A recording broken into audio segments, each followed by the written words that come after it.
You say you're bad, man. You know gunshot. Easy on my road. You're loud up, man. Yeah, man, that going downtown, you copy? Yeah, man, police saying stop the taxi, man. And I stop and bus up shot in my car. A joke. Welcome to Jamaica Dancehall Source News and Entertainment with a buzz. The video that you saw at the start of this is of an incident that took place downtown, where it is said, based on the person that is videotaping the whole episode, that the police was chasing that vehicle. That vehicle is operated by a taximan.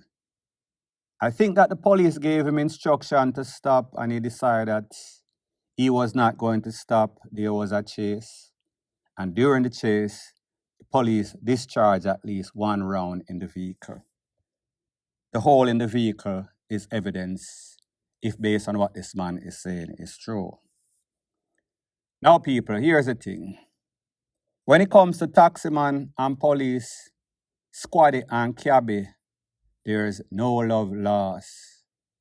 Them hate each other like a dose of poison. The police kind of fed up because they are trying to do their lawful job for the most part. And then you tell the taximan to stop, him blaze off, endangering himself, his own life, the passenger life, and people on the road, because then the chase, him a blaze like a mad bat out of hell. People can end up getting hurt. People can end up getting injured. It has happened on several occasions, and then the cabby run left the vehicle, run left the charge. However, under no circumstance, and again, like I said, I did not see any passenger in the vehicle, and obviously that vehicle is going to be towed. So maybe if passengers were in that vehicle, they would have emptied out the vehicle. It is a dangerous thing to discharge your firearm in the vehicle, and I am assuming based on where the shot entered, they were probably trying to punch at the tire, shut out the tire. Then again, a next dangerous thing. Because you're firing a metal into a metal, and that metal, meaning the bullet, can deflect and go in an opposite direction, meaning that if passengers were in the vehicle, they could end up getting hurt or even losing their life. Some just say at all time, and I understand the police operates under some sick situation, but you have to remain professional at all time, even though it is hard. And we see it seems as if the police kind of lost it. Taximan, that is what we expect on people. I am speaking in general because, of course, you have good taximan, but the one bad apple always spoils the whole bunch. Now, there's a next video that has been making its round on social media of an interaction with what it seems to be police definitely and what seems to be a minibus driver or maybe an average civilian. Not for sure, was not there before and I was not there after, just going by the video evidence. I want you to take a listen, take a look at exactly what transpired, and then I'll give my piece.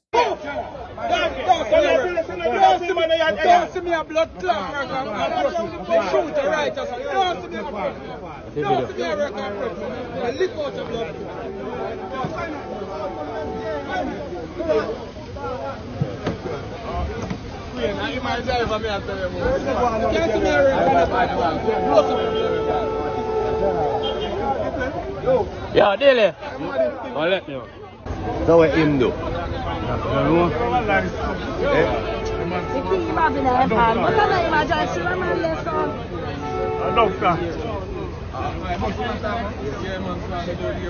So people, again, we're just going by the video evidence that minute or so was not there before, was not there after the video. But what we saw is that the police was doing his job, but somebody was interrupting the police.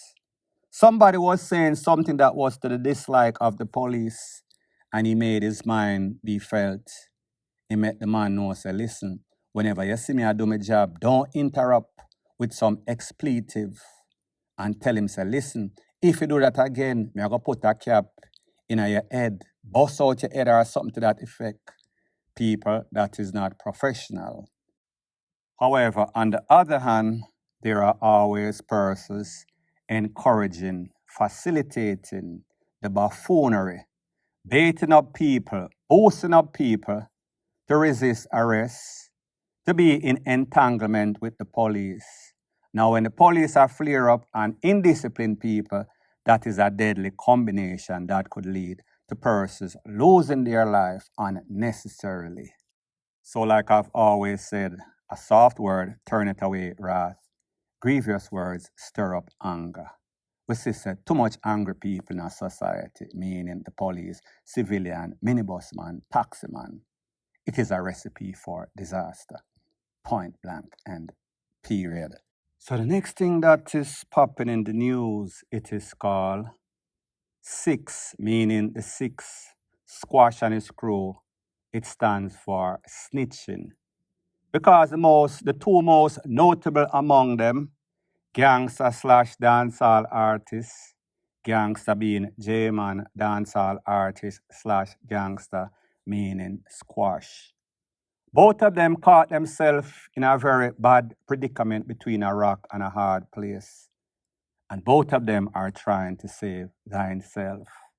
One of them, him goes pretty much cook. However, he is still desperate and like them say, a drowning man clutcheth at a straw, meaning J-Man. So everybody and their mother know that J-Man is the key witness. I would not even say confidential informant because the word is out there. He is supposed to be testifying against Shabdan and Shabdan's co-defendant. In the takeaway, shooting a 5-person, 3 person lost their life, including J-Man's girlfriend, Two-Fly, in a Rosites is in Montego Bay. So we see there was all sorts of articles in the newspaper saying that they're trying to get authorization. Pretty much the prosecution is incompetent and negligent. And they're trying to get a Zoom meeting at the 11th hour after the court or the case should have started. So we know what to expect as it pertains to that. But I say that J-Man is trying to help himself, even though the situation that he is in, it is inevitable, is either he is going to get a double life or he is going to get the death penalty. So him testifying will not help himself, none at all, no sorts of cause for him. When it comes to squash, and this is based on conversation that I've had with persons that work with ICE and persons that work with the federal government, so therefore I am speaking about credible information. You've seen me showing the post, talk about Squash's wife, the name, give all of the criteria, all of the reasons why he will be getting some time or even deported or both. He is presently in the feds. I told you that the feds went and they spoke to him, HSI, Homeland Security Investigation, talked to him to see if he can help them while helping himself. Less than a couple of days ago, we saw that he was transferred. So he went from the Broward County Sheriff Office and he went to immigration, which is in Chrome, and now he's in a federal detention center, which I think is in Broward. So it seems as if that interview that he did with the feds worked out for him, or at least they think it will. So somebody that works with the federal government contacted me less than 24 hours ago and told me, yes, J-Man is definitely snitching, but his ghost is cooked. There's no sorts of helping him. When it comes to Squash, it's either he is going to deliver on his promises of helping the government while helping himself. Stop from getting time, stop from getting deported, maybe both, maybe one or the other, depending on how it works out. So I said to myself, well, maybe Squash is in America, and so Squash is not really performing, and that is where the money is at. When it comes to artists, yes, they might make some money with the songs that is trending on social media, YouTube, Rete, Lele. However, it is not enough to sustain their lifestyle. The maths definitely is not adding enough. When you talk about these expensive cars, these jewelries, the lifestyle that they live. So we know they are doing things on the side, more than likely illegal. So I said to myself, when the person told me that, well, maybe I'm going to snitch out Paco or one of them Spanish people that is supplying him with whatever he is doing illegal, illicit activity. And then the person said to me, think deeper. What is his recent charges? What is he accused of? What was he locked up for the latest time? And then I started to measure. I said to myself, well, I know so them hold him with a chip Glock I know that they held him with a sawed-off shotgun, and I know that he has marriage fraud, that they pretty much say he is never going to get a green card based on the fraudulent activity. The information was not correct. He lied on his application, so therefore that is dead, literally. And then it dawned on me, but hold on a minute. Based on the information of the newspaper, it is that he went to meet somebody, which the feds, FBI had under investigation. They saw when he picked up that chip Glock. They saw when he entered the vehicle with that chip Glock. And then they traced or called the police, and the police intercepted the vehicle. And they saw when he was trying to wheel and pop off that chip Glock out of his waist and put it in the glove compartment.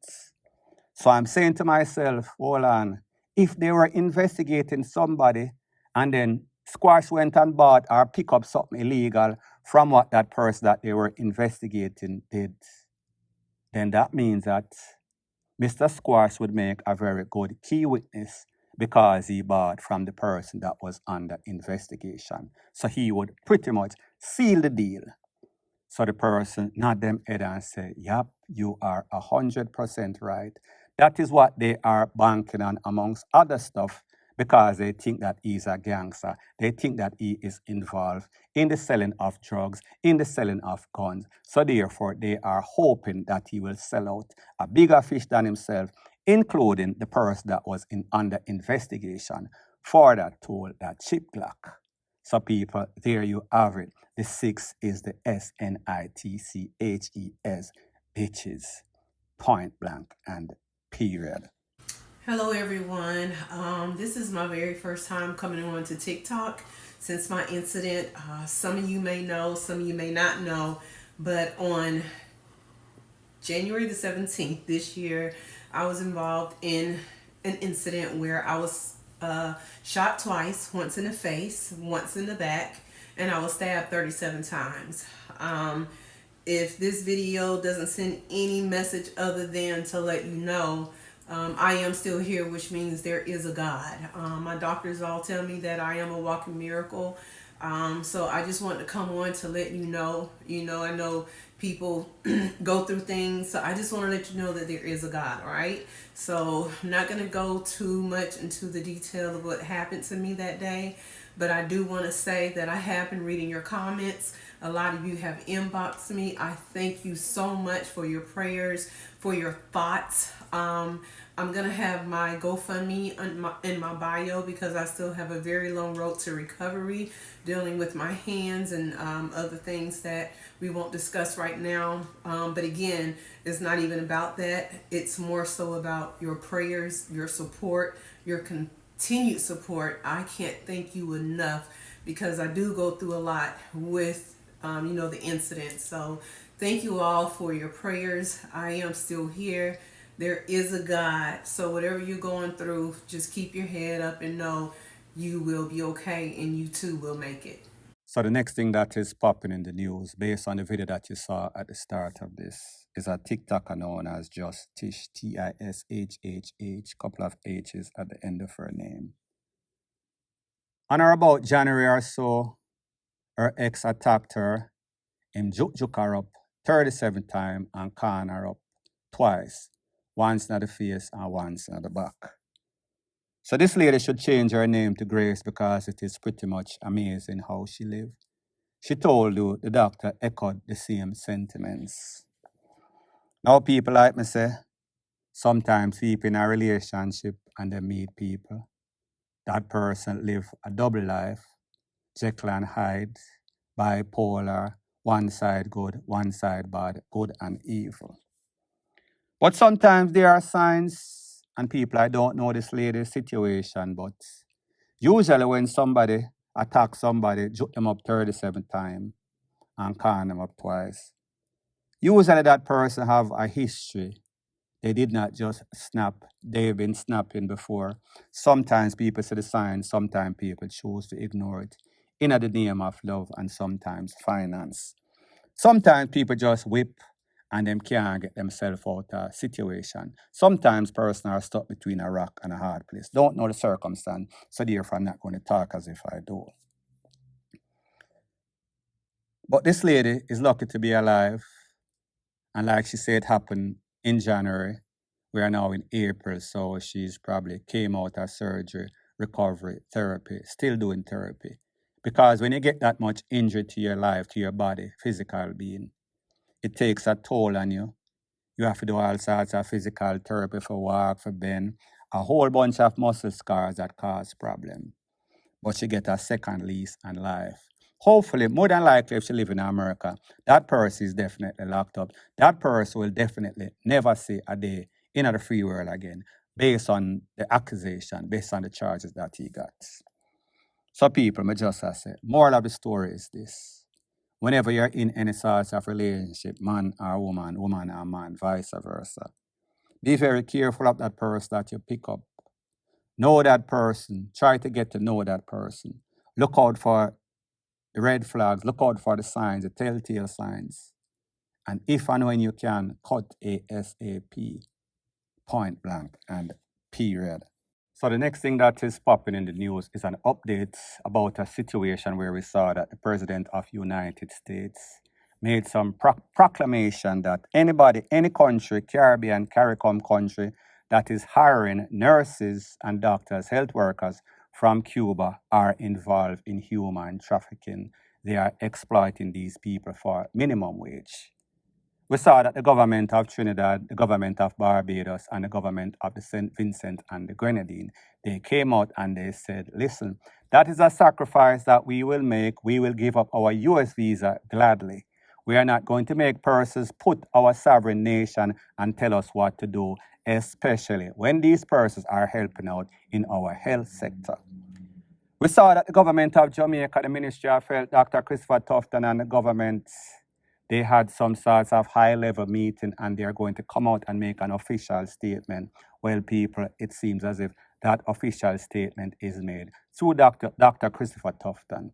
I want you to take a look at exactly what he has to say, and then I'll give my piece. I don't believe in this kind of assumption. What you're doing is you damage a conversation and a negotiation by extrapolating on extremities. I don't think it's a healthy part of a dialogue. I think that we avoid those kind of conclusions and focus on the discussion. So when that bridge presents itself, we will cross it one way or the other. A lot of the decisions that we make around these things clearly, well, all the critical decisions are made by a cabinet led by the Honorable Prime Minister. So I would never venture to try and make these conclusions on my own because clearly it's not up to me alone. I have a lot of confidence in the executive arm of government, so that's a decision that we take collectively. But as of now, I'm not there, and I don't see any evidence to suggest that we will get there. We have had a strategic plan which we're moving ahead with. I'm actually traveling to the Philippines in another few weeks to consolidate some of the conversations that took place with the minister who came to Jamaica, and we have a signed MOU to pursue certain bilateral arrangements. We have had discussions similar with Nigeria, and in fact, we have approvals for some faculty to come in and nurses. I met with them last week. I met with the Indian High Commissioner this week. There are some conversations around that. There's a possibility I could be there also. The point I'm making is that we are not going to surrender or give up in terms of effort. Well, people, you heard it for yourself. You heard it from the horse's mouths. He did not take the stance as Barbados, St. Vincent, and the Grenadine or Trinidad. Those persons, those governments have balls, intestinal fortitude, and backbone. We saw that Dr. Christopher Tufton took the easy way out, the puppet on a string way. He is trying to be politically correct because at the end of the day, more than likely, these persons are looking to retire after them rob the whole of Jamaica blind, leave us in a debt. So they are not looking out for the best interests of the country. They are trying to appease their master that hold them like a puppet on a string. So therefore, they are going to say the right thing and do the right thing because it seems as if they are in an abusive relationship. So therefore, if Donald said jump, that is exactly what they are going to do. They bow and they can bow no lower than they are. Point blank and period. So anyways, people, thanks once again for checking out my video. If you appreciate videos like these, please show your appreciation by liking, commenting, sharing, and subscribing to my channel. That is how YouTube promotes videos like these to like-minded, sensible persons like yourself. Bless up.